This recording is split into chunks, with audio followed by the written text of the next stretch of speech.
Can you hear me, Craig? I can hear you. How are you doing? You okay? I seem to be all right. I've got a mute sign up here, but if you can hear me, that's all right then. Yeah, no, it did say connecting to audio, and it's all I can hear you now. So yeah, fine. how Okay. how how's your day been? Okay? It's been good, pal. It's been good. How's yours? Yeah, not too bad. I was painting this morning. I've been painting all week, so I've just finished the job. So that's the painting done now. So yeah, I'm Good, just good. I relaxing for the see rest of that the you're day. another cap wearer. Yeah. I'm trying to grow my hair, so the best thing option for me is to wear a cap at the moment because it's just a bit of a mess. I don't have any. That's why I keep Ah. mine warm. Yeah, Keep my head well, warm. thanks for coming on anyway. Thanks for coming on the podcast. So yeah, I just wanted to You're learn very a bit welcome. about your career, basically. So, um, first things first, could you tell me about where you was born, where you grew up, and what it was like growing up? Yeah, I grew up in the Port of Leith, which is just, well, it's part of Edinburgh now. It used to be a place in its own right. So it was like the Docklands down in Leith where so my old man worked as a Hmm. docker, and Okay, then later on as a warehouseman. My mum was a housewife, and life was very working class and very ordinary, and it wasn't always there wasn't always a lot of money around, but we made the most of it, and it was actually overall it was a really happy childhood. okay, nice. And the beauty of my mum and dad was though that they loved reading. Hmm. So I started school at 4 year old, Okay. because the way the terms fell. And when I went to school at 4 year old, I could read. I could already read because Oh, they really? taught us at home to read. So my love of writing and my love of television and everything that I do now comes from that initial love of reading and just getting lost in other worlds. Wow. Okay, cool. That's amazing. So you just put it out a little bit, but your career involves writing, journalism, theatre directing. What made you choose the path, and what was the first part of these roles that you got started in your career? I started off writing because it was just something that I could do Hmm. and something I enjoyed doing. And I don't really believe you can teach somebody to write. I don't believe you can teach somebody to act Yeah. either, but we'll come to that later. I think you either have a talent there, an innate talent, or you don't. And what you can do is you can hone that talent, you can make it technical, you can teach people how to write technically, but the actual heart of writing has to be something that's there. I mean, I get told all the time that when I write, I break every rule in the book, but I get away with it. And I Yeah. think that's the secret of good writing, to be able to break the rules and get away with it. My writing started, funnily enough, something that I know we both have in common is that we are fans of Doctor Who. Yes. Yes. And and my writing started when I was asked to write for a fanzine, a Doctor Who fanzine, when I was about 15. Okay. And I ended up doing a fan club newsletter Yep. that led to writing for fanzines and doing interviews for fanzines. And my first professional writing job was with Marvel Comics, Okay. Doctor Who magazine. And the editor at the time, a guy called John Freeman, had seen some of my interviews in fanzines, and we were at an event, and he said to me, have you ever published these anywhere else? Yep. And I said, no. And he said, well, could you freshen them up a little bit and send them to me, and I'll buy them from you. And Okay. that was how I started working for Doctor Who Monthly. Wow. Wow. And that was my first professional job as a writer. Yeah. And I think I must have been 18 at the time, 17, 18, something like that. Okay. And that was the beginning of my writing career. How did that feel when you got asked to be part of that? It was it was really exciting. It was really exciting because I loved the series. I mean, I'm a good bit older than you, so John Pertwee was my Doctor, Okay. and actually that's what I love. I love the John Pertwee era, Hmm. and not so much everything else. But it was at a time when it was Tom Baker, Okay. and Tom was a real character, and there was a lot of good characters, but there's just a lot of good actors in Doctor Who back then, Yeah. and yeah, and I took great delight in tracking them down and interviewing them, and got a bit of a reputation for getting the people that wouldn't talk to anybody else. Yeah. So now that I'm going to say that, his name's completely gone out of my head. the guy from Planet of Fire. Um, Planet of Fire with Peter Davison. Oh, the Master. He was Jason King. No, he was Jason King. Okay. In Department S. And Peter Wingard. Peter Wingard was infamously difficult to get to do an interview or to talk to, and I ended up tracking him down. Okay. Early on in my career, and I convinced him to do the interview over the phone by sending him a selection of magazines from Marvel Comics, because I read somewhere that he collected comics. Right. So I sent him a big pile. I said to Marvel, give me a big pile of comics, and I'll send them to him. I post them to his agent with a letter saying, I'd really love to have a chat with you. Yeah. And he said yes. He came back. He sent me a letter back saying, yeah, I'll do that. I can have a chat with you, but you must phone me on this number at this time. Mm-hmm. And I will only be there on that day at this time because this is my friend's number. And I thought, okay, so counted down towards the days, phoned him, and he answered. I'll never forget. He answered the phone, and instead of saying hello or how are you, he just went, so there you are. Start of, and he was bonkers. He was brilliant. He gave me a really good interview, half of which we couldn't actually use in the monthly because it was a bit just too risky and a wee bit too adult, I think, for the readership. Yeah. He was a real character, and we got a good 2-3 page interview out of him. Wow, that's great. So how many of the Doctors have you interviewed over? Did you interview quite a lot of the classic ones? Because I see you sent me John Pertwee. I've interviewed John. We did a documentary with John. We covered a day in his life called Reverse of Polarity. And if anybody wants to watch that, that's free to watch on YouTube. So you can just type in Reverse of Polarity, a day in the life. You'll find John Pertwee and a very young me. John, I interviewed Tom at an event in Paisley. Yep. When he'd had a few glasses of wine. That was a very interesting one. I got on very well with Tom. I interviewed Peter Davison a couple of times, once in the King's Theatre in Edinburgh when he was doing a show there. Yeah. And that was between shows. Colin, I have met a couple of times, but I don't think I've interviewed Colin. Mm-hmm. I was drinking with David Tennant the day or so before it was announced he was the Doctor. Wow, okay. And he never let on because he was doing a play with a friend of mine and I'd gone in to see it and we were all having a drink at the end. Yeah. Who else? And I think that's all I've actually met. Mm-hmm. That's amazing. Or interviewed. Amazing. But they were all... Oh, Sylvester. How could you forget Sylvester? Yeah. I've met Sylvester quite a few times and Sylvester's always a good guy for a bit of a laugh and a bit of a blether. Yeah. I've been to many conventions and met him, sort of chatted with him when I've got stuff signed, and he comes across so nice and lovely. So I just wanted to go back to sort of beginning your career again. You've already touched on it, but what kind of work was involved to get your name out there and get recognised? I think the only thing you can do is a lot of it's luck to start with. Mm-hmm. You need the right editors to find you. I mean, I'm a great believer. I never went to college. I never went to university. I never did any of that. I actually left school at 15. Mm-hmm. So everything that I have done on the back of 3 O levels, as we had in English, economics, and history. Okay. And somebody once said to me afterwards, yeah, but that's why you can do what you do, because you know the history colours your writing, the English means you can write, and the economics means you know what to charge for it. Mm-hmm. Well, I wish that were true. I wish there was a big, you could get big payments for it. It doesn't really work like that. But yeah, I suppose I was lucky. John Freeman was massive for me, because had he not spotted those interviews and spotted something that he thought he could work with, mm-hmm. then I might not be doing this now. That was what opened the door for me. And then the fantastic thing about John was once I'd done that, once I'd cleaned up those interviews, sent them into him, and he'd published them, he then started commissioning new stuff. Yep. So he kept me working with him while he was there.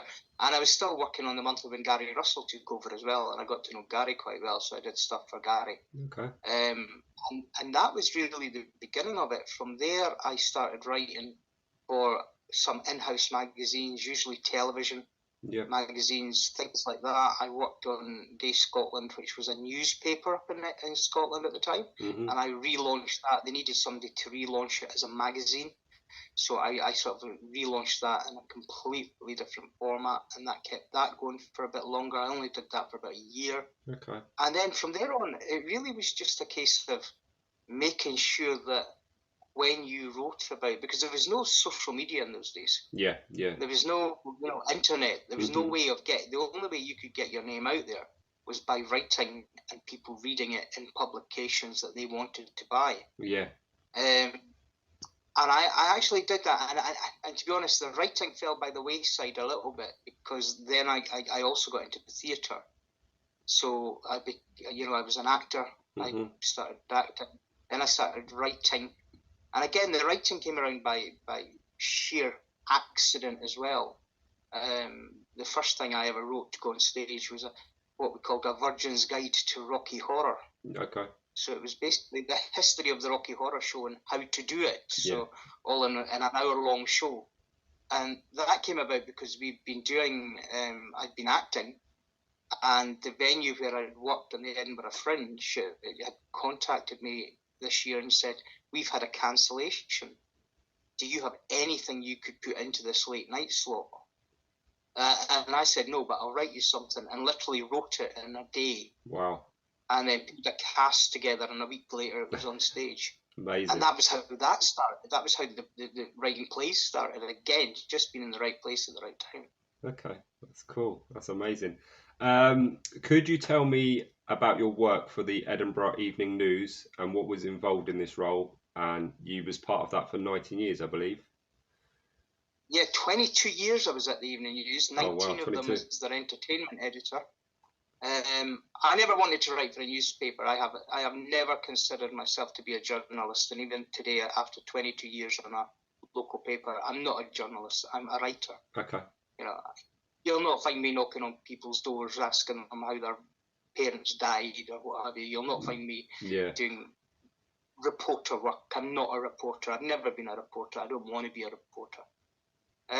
So I went into the Evening News, and I was quite late going into newspapers because I never really wanted to go into work on a newspaper.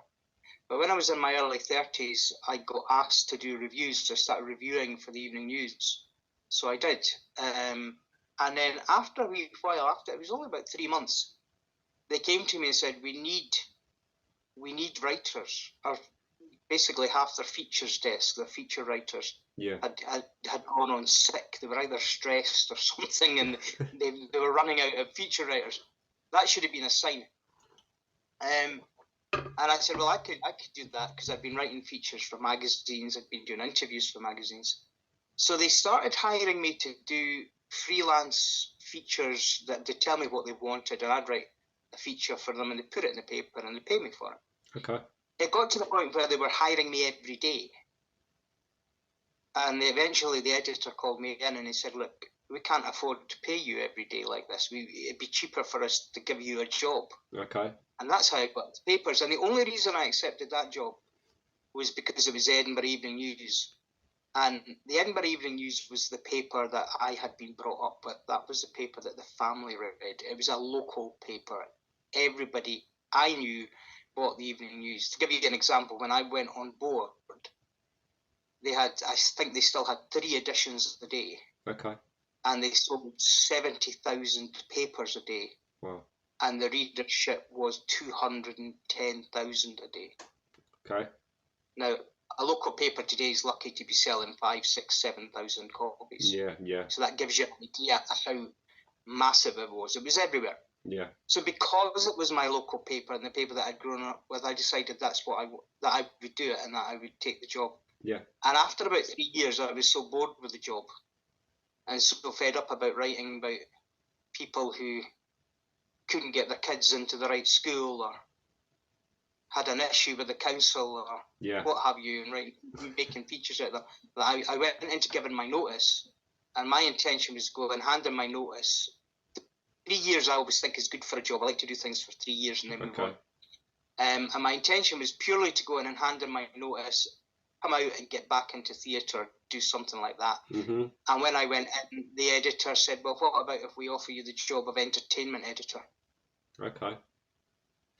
And I thought, okay, I'll do that for 3 years then. That's another 3-year cycle. Yep. And then that was a magazine. That was a pull-out magazine in the paper, a pull-out supplement called What's On that we had to produce every week.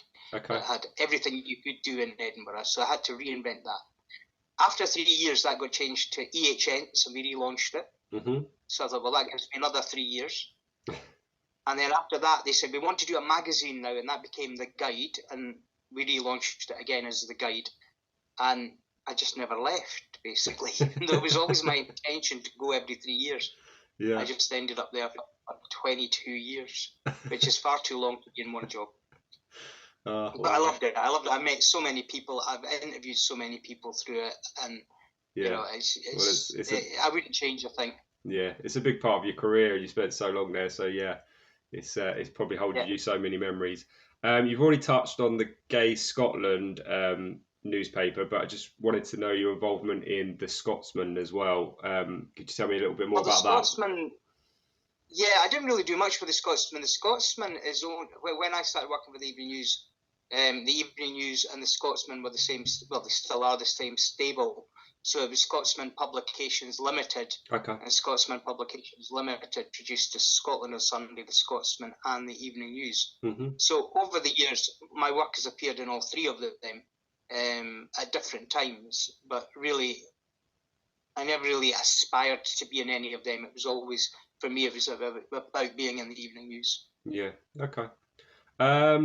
You've covered Dip as well, Doctor Who a bit. You've also written stuff on Marvel Comics and Doctor Who. How did you get involved? So maybe how you got involved in the Marvel Comics section? Well, that was John Freeman again. Okay. So that was John who put me into that. And really from that, my love of Doctor Who was basically John Pertwee's era. Yeah. Probably had I not got into Marvel Comics, I probably would have never watched it again. Okay. I mean, I have to admit, I don't watch it now. This new stuff leaves me cold. Having said that, I will be watching Shooty because he was brought up in Edinburgh. He came to Edinburgh as a head, and he was brought up here, so we've claimed him as our own. He's an Edinburgh boy, so I'll be watching him to see how he does. Yeah. But I suppose if it hadn't been for John, then lots of things wouldn't have happened. You know, I ended up in when I was 19. I ended up in Recall Unit, which was Richard Franklin's play, Reuniting Unit at the Edinburgh Festival. Yeah. That was my first professional acting job. Mm-hmm.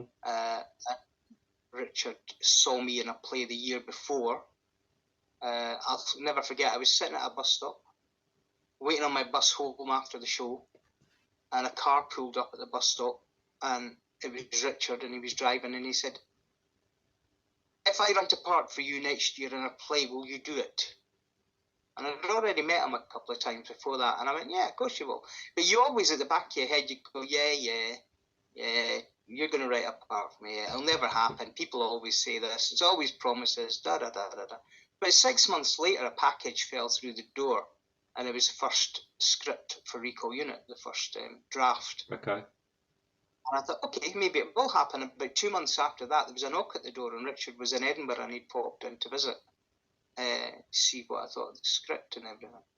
And indeed, the following year it did happen, and next year will be the 40th anniversary. Okay.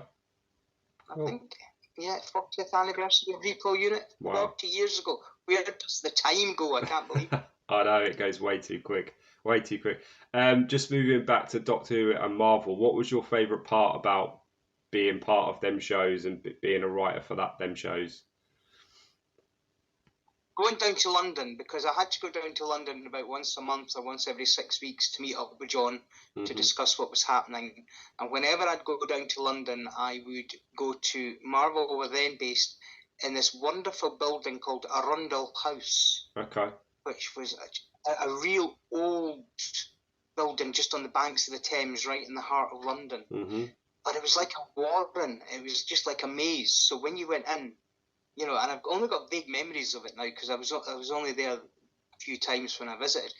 But I remember it as a maze of stairs and little rooms and corridors, and when you went into John's office, it was just the walls were covered with photographs and of Doctor Who people and of covers, magazine covers. Yeah. And the thing that fascinated me most was seeing one of I also wrote for Star Trek Next Generation magazine for John. Okay. And I remember going down for one of them and seeing the proofs had just arrived from the printers. And what I never realised was that they laid out the page, they put the pictures on the page, and they had the words on the page, but they'd get sent 3 or 4 different designs for the pages for the spread. And then they'd look at the different designs and pick the one that they liked the best. Mm-hmm. So somewhere in a tube locked away somewhere, I have 2 spreads from Star Trek Next Gen magazine that were never used that they gave me to take away with me because they went with the other one. Wow. I should really get Captain Picard to sign them and stick them on eBay or something. Yeah. That'd be amazing. But that fascinated me. The whole production side of it, how they had these choices, how they laid out magazines. It still does. Layout to me is the most important thing when you're writing anything, you know. And as an entertainment editor, mm-hmm. The words are important. The words are very, very important. In fact, the words are the most important thing. But if you get the picture wrong, nobody bothers reading the words. Yeah. It's the picture that captures the eye and pulls somebody in. Mm-hmm. So, you know, I was always very aware of layout and design, and it just fascinates me seeing what you can do with that. Yeah. Okay. Amazing. Could you tell me more about your playwrights and directing for stage work, and what was the feeling like when having shows in New York Broadway and Toronto Calendar? So I think I got the bug when I wrote the Virgin's Guide to Rocky Horror. I think that gave me the bug for writing. Mm-hmm. And I started writing bits and pieces. But the first one that was probably a big success for us is a play called Thief. Okay. And Thief celebrates its 10th anniversary next year. And that was the one that ended up in Broadway. It got invited to a festival, a one-act play festival on Broadway. No, a one-person play festival on Broadway. And it's got one actor in it. The character is called Sailor, and he's had a terrible life. And he basically just rants and rails against the world for 56 minutes. Mm-hmm. And they saw it at the Edinburgh Fringe, they saw it in Brighton, I think, because it also won the Best Play Award at the Brighton Fringe. 2014, that would have been. And they must have liked it because we got invited to bring it to New York to this festival. Okay. Which we did, in fact. We got invited twice. And it was just a small theatre in a place called Theatre Row on 42nd Street. And it's just so glamorous because you walk down 42nd Street and you've got all the lights of the big theatres on one side, you've got Theatre Row on the other. It's always busy, there's always people there, and it is like you're in the heart of Broadway. Yeah. But when you actually go to do the show, you have to go in the back door. Okay. So you go to the next street along, whether that's I can't remember if it's 41st Street or if it's got a different name. But you go along that one, and you go in the back door to the theatre and the stage door and all the rest of it. And there's no lights. Mm-hmm. And there's nothing glamorous about it. And you could be walking along any back street anywhere to get into this theatre. And I just remember thinking about the contrast of that as where But yeah, I enjoyed being on Broadway, and I love the fact that I can say that, I've had a play on Broadway. We also took another play. We did a musical play, the life of Alan Longmuir. Okay. He was the original Bay City Roller. Him and his brother started the band when they were about 15, I think, while he was still at school. And we worked with him. It took me 3 years to get him to agree to do the show, but when we did, we did a play about his life with the music of the band included in it. Okay. And we did that for about 5 years, just up until his death, actually. And that went to Toronto twice because there's a huge, huge fan base. I mean, you might be too young to remember the Bay City Rollers, but there's a massive, massive fan base. They were almost like the original boy band. Okay. And at one point, when they went to America, they broke America in a way that the Beatles never could. Yeah. You know, they were massive in America, in Japan, or what have you.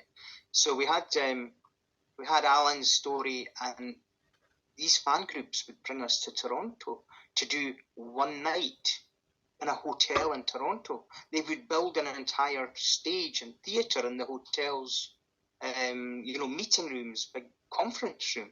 Mm-hmm. And then all the fans would travel from all over America and North America to come to see it.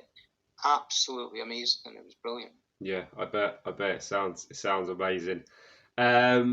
You have done a lot of hosting as well for book launches and promotional events, as well as BBC and radio. How do you find this work, and what do you enjoy the most about doing these? Well, you might have noticed I can talk. Mm-hmm. So basically, they all just involve blethering, Okay. and it's like with you. I mean, I never have answers. I never have scripts. I never have answers. When I go on stage to do a book launch, never know what I'm going to say. I mean, I know what the book is. I know who the author is, and I know roughly in my head where I'm going to take it. Okay. Do you know the secret? The secret of interviewing is about listening. Mm-hmm. So I've always found the best way to do any interview, whether it's for a book launch, whether it's for a magazine, whether it's for on stage, what have you, I've always found it the best way to do an interview is just to listen. Okay. Start the person going and listen to what they say, and most of the questions that I then get come out of their answers, and that way they never know where it's going to go, and I never know where it's going to go. And it was John Pertwee that taught me that, because when I did the documentary with John Pertwee, Yep. I said to him at the very beginning, because a lot of stars, will say, what are you going to ask me? What are the questions? And I said to him, would you like me to go through the questions that I'm thinking of asking you, the sort of thing that I want to talk about? Mm-hmm. And he went, no. Ask me anything you want and I'll deal with it. Now, sometimes he dealt with it by not answering the question. Yeah. You know, his famous one was really sort of like, I remember asking him that I found a book about Miss Marple. Okay. And John had written an introduction to the book for Miss Marple. And I always, my favourite Miss Marple was always Margaret Rutherford. And I could actually see John with the big hair and that as being a sort of Margaret Rutherford type Miss Marple. And John has said in this introduction that if there was one role he'd always wanted to play, it was Miss Marple. So I said that to him. I said, so in this book, John, is it true that you would really like to play Miss Marple? And he obviously had no recollection of writing it. And he just looked at me and he went, Miss Marple? Oh, I must have been drunk when I wrote that. But I'll tell you what I did think. And he went off on a tangent about some other film. And he just covered it. You know, he wasn't going to go there, but he just kept the conversation going. And that's when I realised, actually, you don't need to have everything, you know, planned minutely, because these guys have got so much on their heads. You never know what they're going to give you, and you've just got to sort of pick it and take it. And over the years, that's done really well for me. I did an interview with Michael Praed. Okay. Robin of Sherwood. Okay. And he was doing a musical. And halfway through the musical, I'd read somewhere that he didn't have good school days. And I said that to him. I said, you didn't enjoy your school days, did you? And he gave me this amazing interview about how they had an abusive teacher who was violent to them, and just got it all out of his system. And it was made for a brilliant interview, because it was the sort of interview that would help people or help kids that were going through a similar thing. Mm-hmm. And, you know, I never expected that. You know, so you never know what you're going to get out of people. Yeah. So I've seen on your social media quite a lot of photos at motocross. Is that an event you do, or is that just you attend because you enjoy it? Speedway. Oh, Speedway. Okay. So yeah, it's Speedway. It's at the age of 13, I discovered Speedway, and my team are the Edinburgh Monarchs. Okay. And for anybody who doesn't know Speedway, it's two teams of 7 riders on 500cc bikes. Okay. going round a shale track. Okay. What you should also know is that the bikes have no brakes, and they have a fixed gear. Okay. And they go from 0 to 70 miles into the first corner in something like 3 seconds. Wow. And they slow themselves down by sliding the back wheel into the shale, and they've got a metal shoe on their left foot.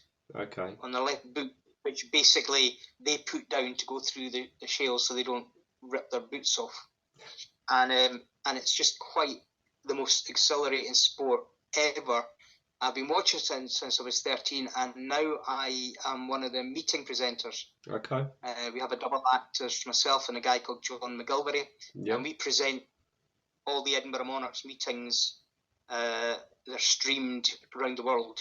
So for 2 hours every Friday night when the season's on, you will find us ad-libbing our way through a live 2-hour broadcast. Okay. And again, I love it, because you never know what's going to happen. You don't know what's going to happen in a race. You know, if there's an accident, sometimes it means you've got 40 minutes to try and fill. And then it just becomes an adventure, because we've got a roving camera. So we can wander around the pits and just talk to riders, talk to officials, you know, take the crowd with us. It's on a big screen in the stadium, and also take everybody at home who's watching on the stream. But if you ever get a chance to go and see Speedway, go and see Speedway. You'll love it. Does that go worldwide for you as well? Do you go around the country, or is it just in? I don't go worldwide. I tend to stick to the Edinburgh stuff. Yeah. I mean, the stream will be watched around the world, because a lot of the riders come in from other countries. So a lot of our riders are Australian, for example. The sport started in Australia. Okay. Back at the beginning of the 1900s. So a lot of our riders are still brought from Australia. We have sort of like Danish riders, we have English riders, we have the odd Scot. There's not many Scottish riders now, sadly. But yeah, it's an international sport, so it is watched around the world. But I tend to, I follow my team, and that's it. I like to follow my team. I'll go to some of the away matches as well as a fan, just to watch them. Yeah. Okay. Lovely. Sounds amazing. Could you tell me what you have lined up for the future and look forward to working on? Well, I can give you some breaking news. This last week, we set up a limited company, Stageworks East West Limited. Okay. Myself and an actor called Lee Fanning, who's done some amazing work and has also worked with me on Thief. He's the current sailor. Mm-hmm. And we are looking to producing a lot of theatre next year. We're talking to a number of actors just now, a number of venues about bringing work to theatres and touring work in 2024. So that's where we're at just now. That's my focus at the moment. Cool. That's great. Apart from writing taking up a lot of your time, do you have any hobbies you enjoy doing? Not really. No. Writing is it. Writing is what I do, and I've been very lucky. I've been really lucky, because writing is my love, and in that way, it's a hobby. It started as a hobby. Acting started as a hobby. Theatre started as a hobby. Mm-hmm. So I'm really lucky in that I get paid. Yeah. To do my hobbies. Okay. Even Speedway. Yeah, that was my hobby as well. Just watching it, and suddenly I'm there, part of it. Just last question then before we go. What advice would you give to anyone that wants to become a writer or director, or is maybe struggling to progress in that career path? Never give up. Mm-hmm. Never let anybody tell you can't do it. Never let anybody tell you it's not a real job. Because once you get paid for it, it is a real job. Yeah. But also be clever. Be clever. Don't put all your eggs in one basket. I mean, I've survived doing a mix of things. When I was starting out, I always had a day job as well, if you like. I worked in a post office for 20 years, part-time, which allowed me to get a mortgage and to pay my bills. Mm-hmm. I worked in bars, I've worked in restaurants, I've worked in shops, I've done a bit of everything. And having that guarantee coming in allows you a little breathing space to pursue your other hobbies that you want to be your career. Yeah. Without having the pressure of having to do things you don't want to do. It's like I stopped acting when I didn't need to act. I enjoyed acting. I got away with it. But when I got to the point that I didn't really feel like doing it anymore, I didn't have to keep doing it because I relied on it for my money, because I had my wage coming in elsewhere. Yeah. So try and, if you're very lucky, you'll walk into a job. But realistically, there's less and less acting work, there's less and less writing work. Everything's changing. The whole face of the media is changing. So always have a backup plan. Always have something else that's going to allow you to have a comfortable life. Yeah. But that doesn't mean you give up. That means you just do both and you work hard. And, if you've got the talent, somebody will find it. Somebody like John Freeman, who spotted me, somebody will spot what you're doing and they'll know the value of it and they'll want it. Yeah, yeah. Well, technology is a lot better these days as well, and I see a lot of people advising like YouTube and just social media, just spread it out there. Yeah. And you can do it all yourself now. What I've just done is set up a Substack. So I should really tell you about that. Tell everybody about that. liamrudden.substack.com. Okay. Go and read all my reviews there. Go and read my features there. Go and listen to my podcasts there. Go and you'll find it all in one place. Okay. And that's and if you're starting out, you need to be doing that as well now. And to be honest, I'm nearly 60, so the kids that are starting out now know far more about how to do all this than I do. Their TikTok and Snapchat, and there's so many things out there where they can get themselves out there, get themselves noticed, get themselves seen, and I think that's the secret now. Just make sure that you are across everything, and somebody will spot you. Yeah. Okay. That's awesome advice. Well, thank you for coming on anyway. It's been great. Thank you for asking me. Had a great time. Hearing about your career and your advice. It's been awesome. And I'm on Twitter as well, although who knows for how long the way Twitter's going. But yeah, you can give my Twitter a shout as well if you want, at Liam Rudden. I mean, I'm on everything, to be honest. If you go to the website, everything's on there anyway, so they'll find it all there. Yeah. Okay. So, all right. Well, lovely. Thanks for coming on. And yeah, I will speak to you in the next few days by email. Brilliant. Okay. Thanks, Craig. Have a good day. Care, and I'll speak to you soon. You too. Bye-bye. Cheers now.